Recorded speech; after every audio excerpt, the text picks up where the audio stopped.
Topic समझाया था इससे पहले, क्या समझाया था, एक समझाया था एग्रीगेट डिमांड। क्लियर है?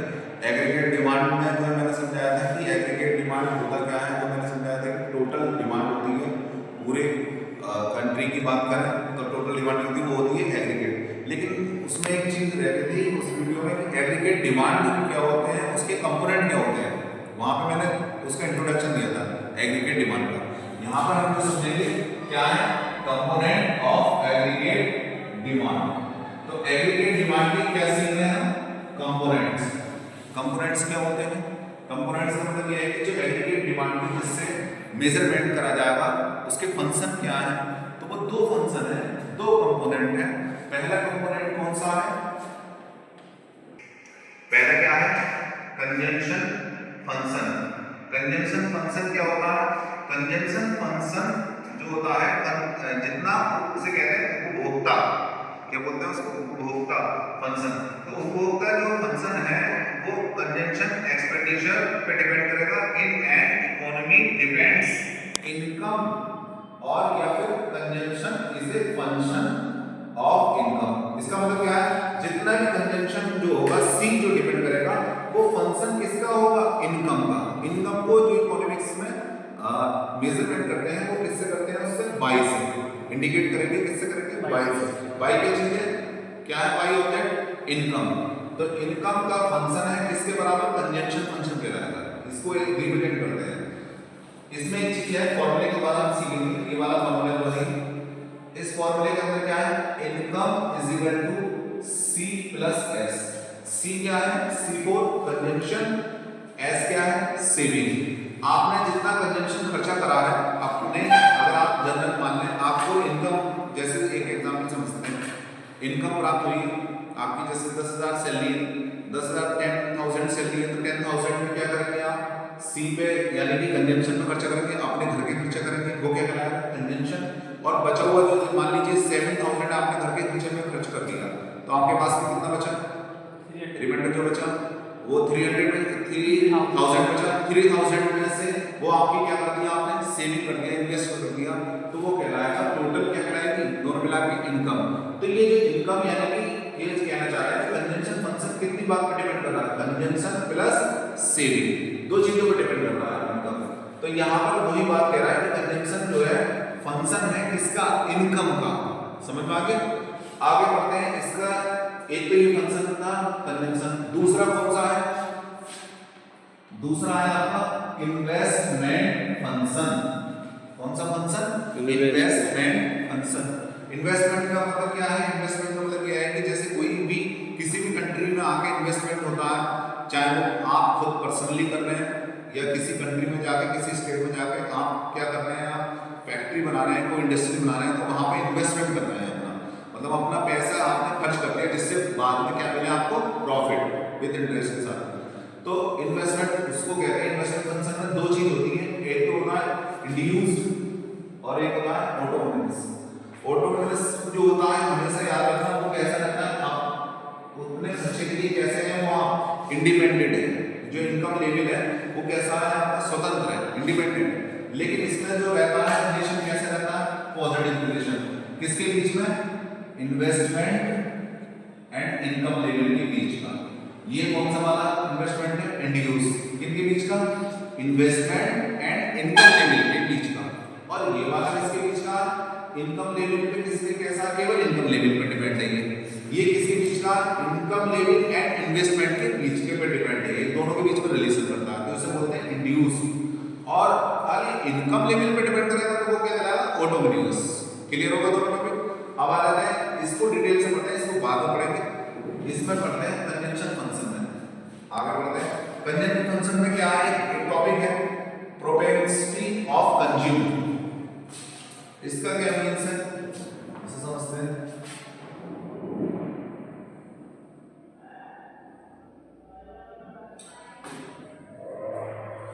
ये देखिए प्रोपेंसिटी टू कंज्यूम, कंज्यूम का जो प्रोपेंसिटी है वो क्या होता है कि कंजम्पशन की जो प्रोपेंसिटी है वो दो चीजों पे है। एक तो है आपका एपीसी और एक कौन सी है, एमपीसी। ये क्या है, कंजम्पशन की जो टाइप्स हैं यानी प्रोपेंसिटी है। प्रोपेंसिटी का मतलब ये है कि कंजम्पशन इसका प्रोपेंसिटी का मतलब क्या है? एक शब्द आपने पढ़ा होगा प्रोपेशनल टू। प्रोपेशनल टू क्या चीज होती है?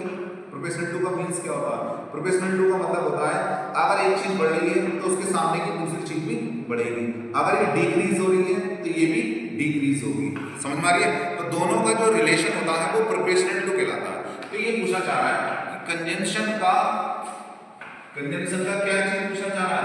प्रोपेशनल टू, यानी कि प्रोपेशनलिटी किसके मतलब किसके बढ़ने पर क्या घटेगी और क्या डिक्रीज होगी, क्या चीज इंक्रीज होगी। तो यहाँ पे दो टाइप पर डिपेंड करता है, एक तो है एवरेज प्रोपेंसिटी कंज्यूम और एक है मार्जिनल प्रोपेंसिटी ऑफ कंज्यूम। इसका मतलब इन दोनों में क्या अंतर है ये चीज देखें। एक तो है एवरेज और एक कौन सा? मार्जिनल। एवरेज का मतलब क्या है? APC is equal to C upon Y होता है। सी क्या चीज है?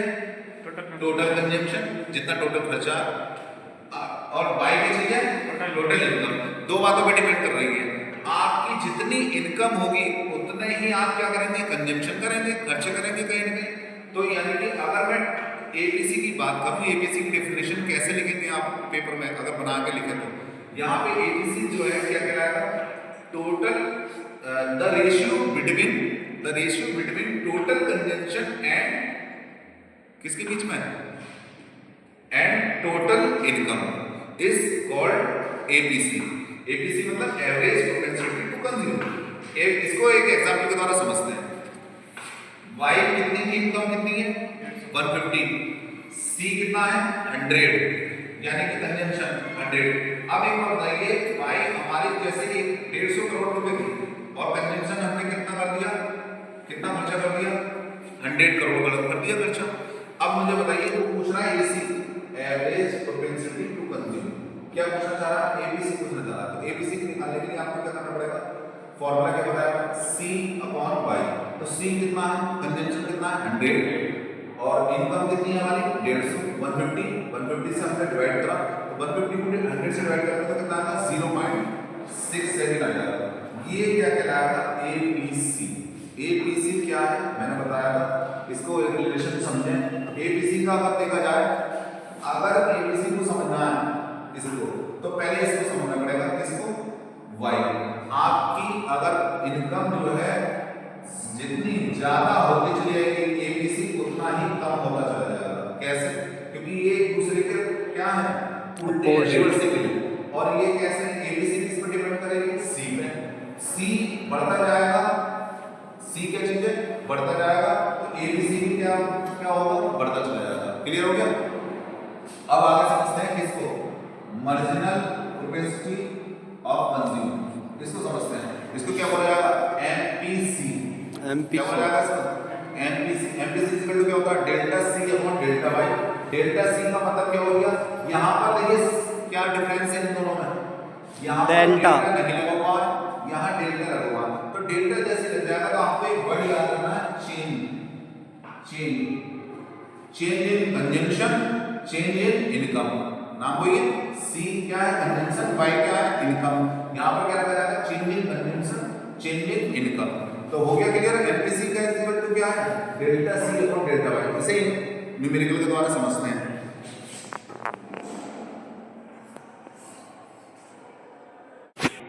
इसमें कितना हो गया?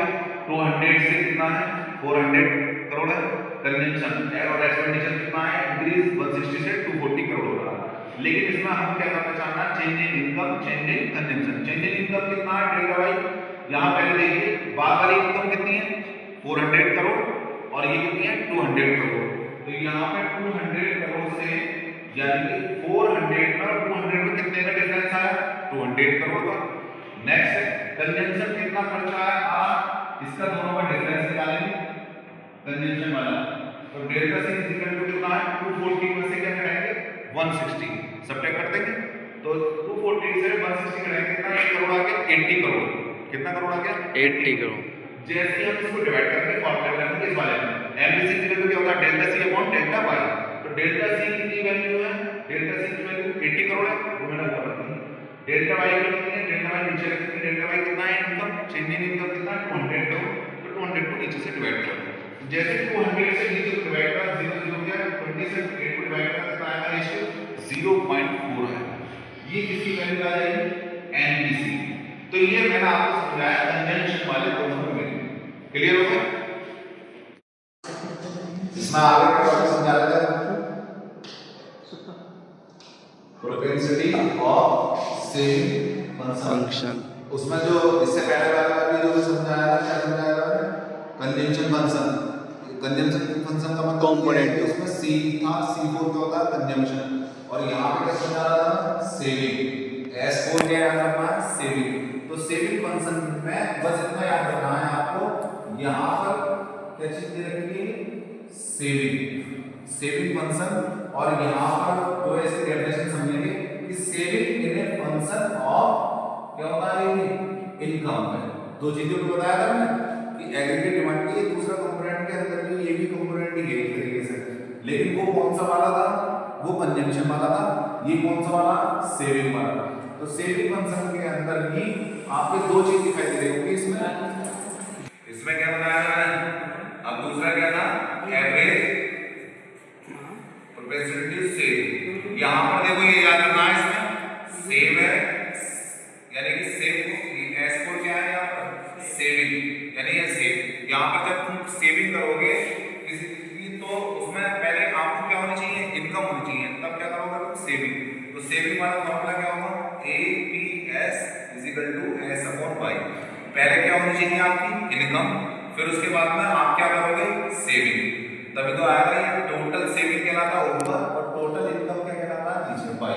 तो APS = क्या हो गया? S/Y। ये फॉर्मूला क्लियर हो गया? यहाँ पर फंक्शन है, ये कौन सा वाला? मार्जिनल। ये वाला है एवरेज वाला, ये है मार्जिनल। Propensity to saving. तो यहाँ पर जो सेविंग होगी वो किसको होगी? चेंज। चेंज का मतलब ये है कि कभी आपकी जो है 200 करोड़ होगी यानी 200 करोड़, फिर अगली बार में कितनी हो जाएगी? 400 करोड़। तो यानी कि चेंजिंग इनकम होगी, तो जाहिर सी बात है चेंजिंग इनकम हुआ तो जाहिर सी बात है चेंजिंग सेविंग भी होगी। सेविंग भी अगर आपके हिसाब से चेंज होती रहेगी, किसके अनुसार? इनकम के अकॉर्डिंग। तो NPS = क्या होगा? डेल्टा S/डेल्टा Y। इसका फॉर्मूला याद रखेंगे। अगर यहाँ पर डेल्टा S/डेल्टा Y आ रहा है तो आपको ये याद रखना है, ये वाला वर्ड चेंजिंग आया। तो चेंजिंग का मतलब ये है कि जितना एक यूनिट में यानी जैसे 100 करोड़ रुपए सैलरी थी, तो फिर बाद में इनकम कितनी हो गई? 100 करोड़ से 200। तो ये क्या हुआ? इसका मतलब मार्जिनल। मार्जिनल का मतलब ये है कि डिफरेंस कितना हुआ, कितनी यूनिट ऐड हुई। तो इसमें सेविंग हुआ या चेंजिंग हुआ, नीचे क्या था? Change in income. फॉर्मूला समझ आ गया? नेक्स्ट है, इसमें पूछेगा relation between APC and APS, दोनों फॉर्मूले में रिलेशन पूछेगा। क्या पूछेगा? APC एंड APS में क्या रिलेशन है? क्लियर? तो इसमें जो फॉर्मूला आपको बताना है, इसमें रिलेशन का दोनों का एक फॉर्मूला होता है, ये वाला APC प्लस APS = कितना होगा? 1। ये कैसे आता है? ये क्वेश्चन क्या आता है कि prove that APC plus APS = 1 लेके आइए, यानी दोनों को जोड़ के कितना आना चाहिए? ऐड करके 1 आना चाहिए। तो ये कैसे आता है? देखिए अब ये हमने पढ़ाया कि इनकम = क्या होगा? इनकम दो बातों पर डिपेंड करती है, एक तो C पर और एक किस पे? S पे। C4 क्या होता है? कंजम्पशन, और S4 सेविंग। सेविंग कंजम्पशन जोड़ के कितना आना चाहिए? इनकम ही होगी। यानी तो इसमें क्या करना है? Both of side divided by, किससे डिवाइड कर दिया हमने? y से। y से जैसे डिवाइड कर दिया, C के नीचे y लिख दिया, S के नीचे y लिख दिया, सब जगह क्या करा मैंने? डिवाइडेड बाय y से डिवाइड करने के बाद देखिए y से y कट गया, क्या आ गया? 1। C/y क्या होता है? C/y होता है APC, अभी बताया था मैंने, एवरेज वाला। और S/y में क्या होता है? APS। अब इसको याद करने की क्या ट्रिक बताई मैंने? C है तो क्या आएगा? APC, S है तो क्या आएगा? APS। क्लियर हो गया? इसमें अब जैसे हमें पता चल गया, आगे नहीं आ गया, APC प्लस APS = क्या लेके आना था? 1 लेके आना था, यही है फॉर्मूला। तो ये वाला जो फॉर्मूला हमने प्रूव कराया था, हमने यहां पर प्रूव कर दिया। क्लियर हो गया? ठीक है। अब अगर एमसीक्यू में आता है क्वेश्चन, एमसीक्यू में क्या आता है कि APC = क्या होना चाहिए? 1 में से क्या घटाओ? APS, और APS = होता है 1 माइनस ABC। एक बात याद रखना, अगर C वाला इधर है, क्लियर, देखो APC में C इधर है कंजंक्शन, तो सेविंग इधर है, समझ में आ रहा है? और सेविंग इधर पूछा होगा तो C इधर होगा, यानी क्या होगा, कंजंक्शन इधर होगा, सेविंग पूछा होगा किसमें से सब्ट्रैक्ट हो रहा होगा, 1 में से। ऐसे ही सेम एक और है, एक आर्टिकल और पूछता है आपसे,